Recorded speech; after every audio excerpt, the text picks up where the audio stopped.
take note lang mga Bex ha, wag na wag kayo munang mag-aabot ng pera sa kahit sino na walang pinapakita sa inyo mga certificate na yan na nagpapatunay na siya yung may-ari o siya yung kukuha ng pera. Kunin nyo muna lahat ng mga documents, i-check nyo muna. Pag sinabi nila, money down muna, ganyan, hindi po yan talaga totoong owner o hindi po yan talaga sila totoong nagbebenta kasi ang totoong nagbebenta po, mauuna ho yan sila magbigay ng documents na kailangan natin. Hindi ho yan sila manghihingi agad sa atin ng pera.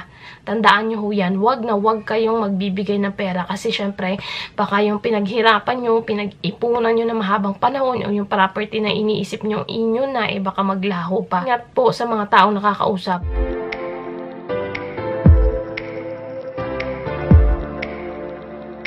Hi guys! Welcome back sa ating channel. So, in today's video, actually good morning pa lang. Itsura ko. Hindi na wala na suklay-suklay, basta film na. Ganyan ako kapag may iniisip ako, may naiisip ako. Ayan, pagpasensya nyo na yung itsura natin. Actually, maaga pa lang ngayon, nasa 7 AM. At naalala ko, meron pala akong utang na vlog sa inyo. Teka, yuko natin ng onte. Pagpasensyahan nyo na rin, nandito ako sa kwarto namin. Ayan, naalala ko, meron akong utang na vlog sa inyo regarding dun sa sinasabi ko mga documents na kailangan ninyo sa pagbili ng property. Actually, hindi ako expert dito, pero by that time na bumili kami ng property, ang dami kong natutunan. Kumbaga, nag-search ako, tapos syempre may mga nakausap ako na mga tao na talagang marami na rin nabiling properties. And then, meron din kami nakausap na attorney. So, yun ang parang tumulong sa amin para malaman kung ano-ano yung mga need namin. At meron din ako mga nakakausap from the munisipyo and sa mga iba pang from the government na nakatulong sa amin para ma-legitize,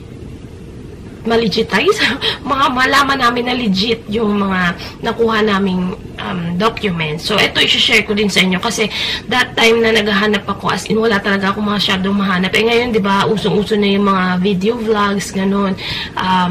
Tamad na rin ako magbasa minsan kasi sumasakit ang ulo ko kapag marami akong binabasa marami akong binabasa, lalo na sa cellphone. So, gusto ko yung nakikinig na lang ako sa explanation. So, ito, i-share ko rin sa inyo kasi wala nga ako ding mahanap na ganun sa video. Hindi ko sure kung meron, pero nung time na yun na naghahanap ako, meron ako nahanap pero hindi siya ganun ka-detailed. Kaya sabi ko, if ever na maging successful itong ginawa namin or na nagawa namin, i-share ko rin sa inyo para if ever na kayo naman ang mga ilangan, meron kayong mahanap na ganito. So, ang dami ko na naman sinabi. So, good morning mga Bex. Ito na nga. Actually, meron akong listahan dito. Okay. So, if ever na bibili kayo ng property o sabihin na natin house and lot, ito ang pinag-uusapan natin kung cash ito ha. Hindi ito yung kagaya ng mga hulugan, kagaya na sa pag-ibig. Iba rin ho yung requirements na or documents na kailangan nila. Iba din ho dito sa part na bibili mo siya ng cash. Kasi pag bibili ka ng cash, dito mo makikita yung titulo talaga. Pero pag bibili ka ng mga true pag-ibig, kasi hulugan yan siya, wala kayong titulo na mahahawakan, kundi deed of sale lang or deed of absolute sale. Yun lang yung ibibigay sa inyo. Bayaran mo na full or after 30 years, kasi yun ang pinakamahaba ng pag-ibig, after 30 years na bayad mo na yung bahay, saka pa lang nila i-release yung title ng bahay. So, iba rin itong kapag cash yung bibilin mo. So, itong pag-uusapan natin, this is for cash na bibilin mo. So, okay. Unang-una yung kailangan mo dun mga Bex, kapag bibili ka ng bahay at lupa, alam mo na yung area, yung location, alam mo na kung saan nakalagak yung bahay at lupa, and then alamin mo rin yung pangalan ng may-ari. So, unang-una yun. Yun ang kailangan mo, address, location, at name ng may-ari. Decided ka na doon sa property na yon at ang kausap mo lang is agent, ganun, or something na pinagkatiwalaan ng owner. Kasi minsan, madalas ay hindi natin nakakaharap agad-agad si owner. Dumadaan tayo doon sa mga tao na representatives nila, agents, mga ganun. So, by that time na okay ka na at finalize mo na decided ka na pala na eto na, gusto ko na to, okay, ikaw na mismo gumawa ng first na hakbang bago mo kausapin or bago ka bago mo entertainin yung mga iba pa mga sinasabi ng mga agent kasi minsan nakakalito siya. And then, pumunta ka na agad sa RD or Registry of Deeds. Registry of Deeds is doon po nakalagay or doon nakaregister lahat ng mga titulo o lahat ng mga property naka-register. Okay. So, alamin mo kung saan yung location doon ka pumunta. Yung Registry of Deeds namin dito is nasa 13. So, basta alamin nyo kung saan yung area or location, tapos alamin nyo rin kung saan yung Registry of Deeds noong mismong location na yon. So, doon kayo pumunta. And then, pagpunta nyo doon, may fill upan kayong form. Tapos, doon sa form na yon, may mga nakalagay kung ano yung kukunin mo, ganon. So, ang kukunin mo lang unang-una doon, kasi hindi pa naman ibibigay sa inyo talaga yung title doon, or wala ang ibibigay na kahit ano sa inyo doon. Ang ilalagay nyo lang, ang una-una nyo kukunin doon is yung certified true copy nung title. Basta alamin nyo lang yung pangalan ng may-ari, full name ng may-ari at location ng bahay na i-check ninyo. So, bibigyan kayo nun. Next, punta kayo sa munisipyo. Sa munisipyo kasi, doon yung makukuha yung tax declaration. So, bakit kailangan natin ng tax declaration? Doon mo malalaman kung yung amilyar na tinatawag nila or annual tax deck na tinatawag nila ay bayad or updated. Kasi magkakaproblema din ho yan if ever nabibili kayo ng bahay at lupa at hindi nila bayad din. So, kailangan i-ano nyo sa kanila, kumbaga i-demand nyo sa kanila na kailangan bayaran muna nila yon bago kayo magka-bentahan, diba? Yun ang pinaka-importante yon. So, sa ngayon, yun na muna ang kailangan ninyo. Certified true copy ng title and then yung tax declaration. Kasi importante po yun, kakailanganin nyo po yun. Saan yung kakailanganin yun, mamaya explain ko sa inyo kung bakit yun yung una-una natin kukunin. So, okay. Next, eto na. So, okay na, nakita mo naman na meron na mga papel, ganyan. So, time na magbabayaran kayo. So, dito na tayo susubukan ng ating mata, ng ating tenga, ng ating pakiramdam pag nagbayaran na. Okay. Madalas, hindi sa lahat ng pagkakataon, meron naman iba na kasama yung owner, ganon. Pero iba, hindi talaga naghaharap yung owner. Okay.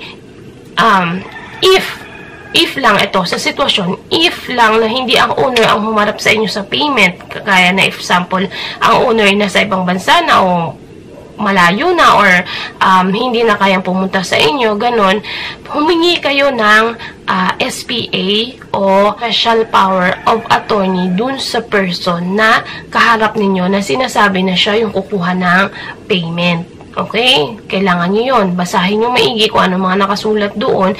And then, kailangan may pirma po yung owner doon. May pirma din yung at naka-notarize yun. Kasi, kapag naka-notarize po yung isang documents, ibig sabihin public. Naka-public yun. May copy po yung naka-notarize yun. If ever na magkaso kayo or gusto nyo kasuhan yung nakalagay na pangalan doon na SPA, pwedeng kasuhan kasi may kopya po ang pinagnotaryuhan nyo noon. May kopya yung attorney. So, pati yung attorney, pangalan ng attorney nakasalalay di doon kasi pinirmahan niya yon or naka-notarize yun sa kanya, yung SPA. Okay, so kung legit na meron na siya SPA, naka-notarize na, may pirma ni owner, ganun, okay, go na tayo. Ang unang-una nyo gagawin is, kukunin nyo lahat ng mga documents na kailangan nyo. Unang-una doon is yung title, kailangan original po yon. Hindi na kayo pumapayag na, wag na kayong pamayag ng Xerox man yon o certified true copy kasi meron ka na nga certified true copy. Kailangan po original ang hingiin nyo sa kanila. Paano malalaman na original? Okay, dito na tayo papasok. Ang original po na papel, sorry ha, tatakpan ko na lang po yung mga nakasulat or kung ano man kasi for ano na lang po namin ha, for security purposes po. Okay. Ang original na titulo po is ganito po yung itsura niya. Ayan. Yung papel po nito ay hindi basta-basta papel. Para siyang, alam niyo yung papel ng pera, na parang may mga sulat-sulat ganun. Ewan ko kung ano nyo to. Iba ang klase ng papel niya. Meron siyang parang mga guhit-guhit na something. Parang alam niyo yung sa pera, yung bagong-bagong pera, makikita niyo parang may mga guhit-guhit na ganun. Ganun yung klase ng papel niya. Tapos, itong nasa gilid niya, hindi yan siya basta-basta din. Naka-inbus yan. Ibig sabihin, nakakapanyo.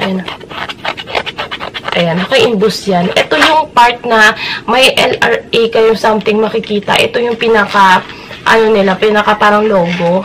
Ayan, kinakaskas ko yung ganyan kasi kapag hindi yan original na title ang bibigay ninyo, hindi yan naka-imbus. Parang nakadikit lang siya o something na naka-xerox ganun or basta naka-print ganun. Ito, naka-imbus yan. Yan, iba yung tunog ng papel. Iba dito. Yan, ayan o, makikita ninyo. Ayan. Yan, ganun yung itsura niya. Kaya, diba, sabi ko kumuha kayo muna ng certified true copy ng title. Doon nyo na i-compare ngayon. Yung galing mismo sa Registry of Deeds yung hawak-hawak ninyong title. I-compare nyo ngayon sa binigay sa inyong title. Ayun, doon nyo na mababasa kung ano yung mga kung parehas ba, like dito, sa book number, dito sa transfer certificate of title number, kailangan parehas yung number dyan. And then, kailangan parehas din yung mga nakasulat dito sa gitna. Dito kasi sa gitna nakasulat yung location, plan number, LRC record number, lahat yung mga nandito, mga number, yan. Kailangan parehas dun sa kinuha mo certified true copy. Tapos, dapat nakasulat din dito pangalan ng may-ari. Kung parehas naman, check mo rin yung papel na ano nila. Kasi, dito sa baba, ito, makikita nyo, bukod dyan sa ganyan, hindi mo masyadong mapansin, if hindi mo igaganon-ganon yung papel, na meron siyang dry seal. Ayan, may malaki siyang bilog na dry seal na hindi mo mababasa kung ano yung nakalagay sa dry seal na yun. Yung pinaka-papel nito, para siyang, alam mo yung parang pera na aninag-aninag mo gano'n. Makikita mo yung mga nakalagay na logo na LRA, ganyan. Ganyan. Hindi ho yan kasi nagagaya ng normal na papel lang o normal na mga siniserox lang or mga pinapaprint. Hindi yan siya nagagaya. Makikita mo yan mismo yung mga papel. Ayan, o meron siya mga logo-logo. Tapos may mga nakalagay na LRA. Yun. Check nyo maigi. If yan ang hawak ninyong title, ibig sabihin, legit na po. Tapos na tayo dun sa title, na pag-compare nyo na, tapos na check nyo na if okay o parehas. Basta, check nyo maigi, pangalan ng owner, ganun, pati yung texture ng papel, ng title, original title, ganun. If okay na yun, proceed na tayo sa deed of sale or deed of absolute sale. Dun sa deed of absolute sale, dapat nakalagay din doon presyo, pangalan ng bibili, pangalan ng may-ari, kung ano yung nakalagay dun sa titulo, yung mga details doon na nakalagay sa title, sa titulo ng lupa, nandito din po dapat yun sa absolute sale. Dapat nakalagay din po yan lahat dyan, pati name ng may-ari, and syempre may signature po. Ito po hawak ko yung deed of sale namin, pero syempre hindi ko po siya pwedeng ipakita sa inyo.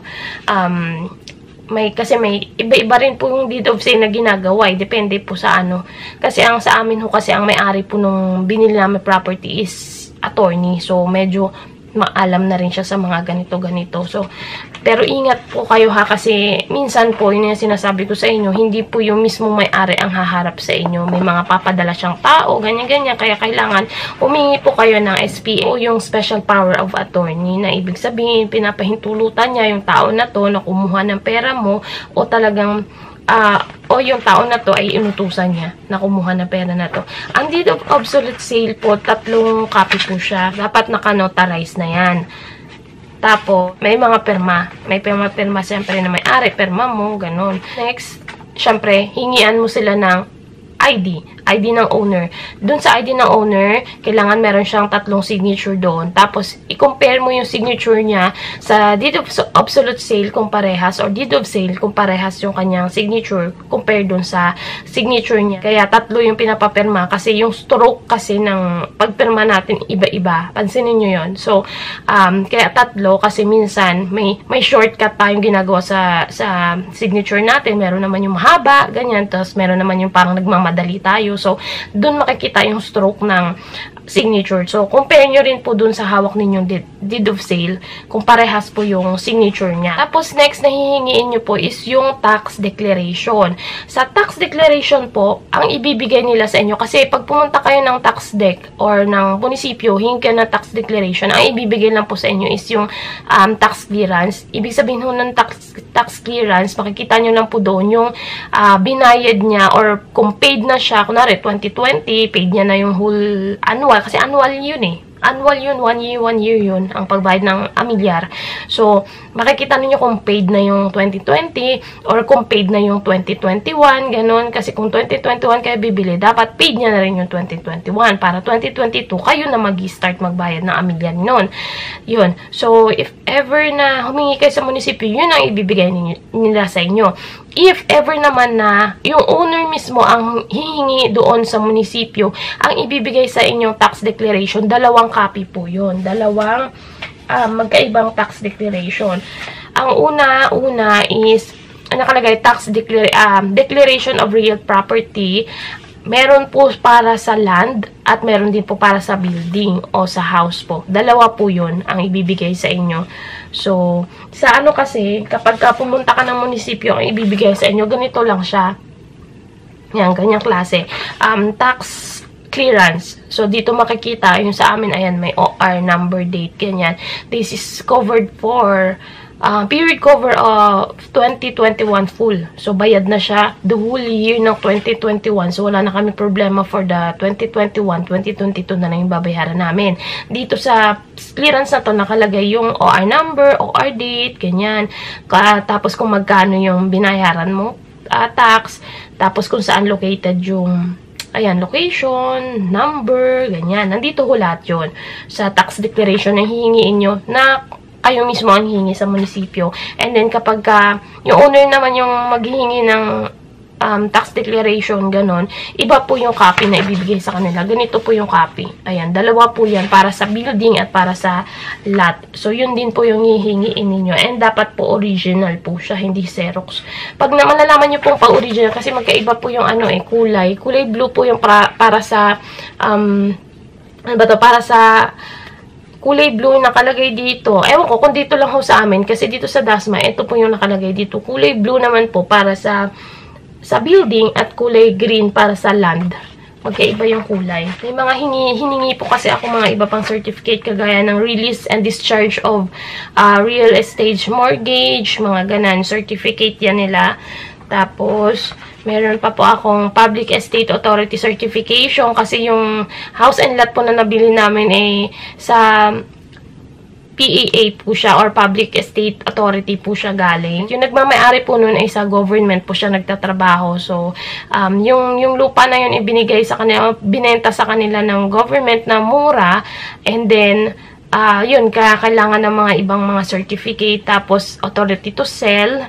Ayan, meron din po akong authority to sell, nanghingi din po ako ng ganon sa kanila. May mga release papers pa po at kung ano-ano pa mga certificate. Pwede kayong manghingi sa kanila kung talagang hindi kayo ganun katiwala. And then, syempre, huwag nyo kakalimutan kapag nagbayaran na, huwag nyo kakalimutan yung acknowledgement receipt. Kasi yung acknowledgement receipt na po yun, kailangan nyo rin po yun dun i-attach sa deed of sale ninyo kapag nagpa-change title na kayo. So, yung change title, saka ko na ibibigay yung topic na yun sa inyo kapag nag-process na rin ako ng pa-change title. Sa ngayon, hindi pa po kami nakapag-change title kasi kailangan pa po natin ng pera din dahil malaki-laki din po yung babayaran natin. Parang 10% ng kung magkano yung binili mo, parang ganun yung magagastos mo pag napa-change title ka. So, saka na ho muna ngayon, yun. Pag-iipunan pa po namin yan ni Daddy Chris sa pagpapa-change title. Ang importante sa ngayon is, kompleto yung mga requirements na nakuha natin o kompleto yung mga documents na nakuha natin sa owner. And, maganda na meron pa rin kayong contact ng owner at saka ng mga kausap ninyo para if ever na merong mga something na kailangan sa requirements, kunwari, soon, nagpa-change title ka na, may mga requirements pa lang kailangan, at least, meron kayong contact at makausap mo ng maagad-agad. So, ayun lang guys, tingin ako dito sa akin, kung meron pa ako nakalimutan. So, kompleto na.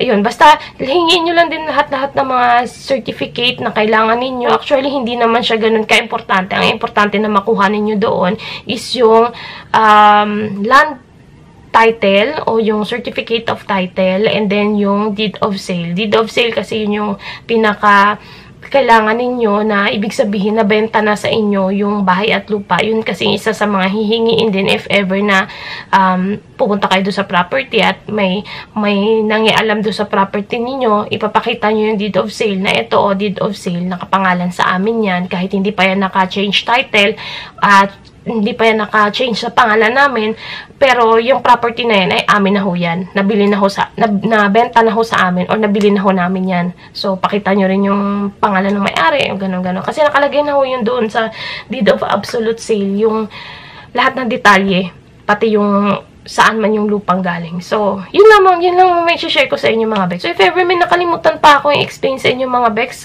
comment down below lang, diyan ko na lang din sasagutin. So, thank you so much for watching. Wala na akong utang sa inyo, ha. Ayan. So, thank you so much for watching. See you again in my next one. Bye!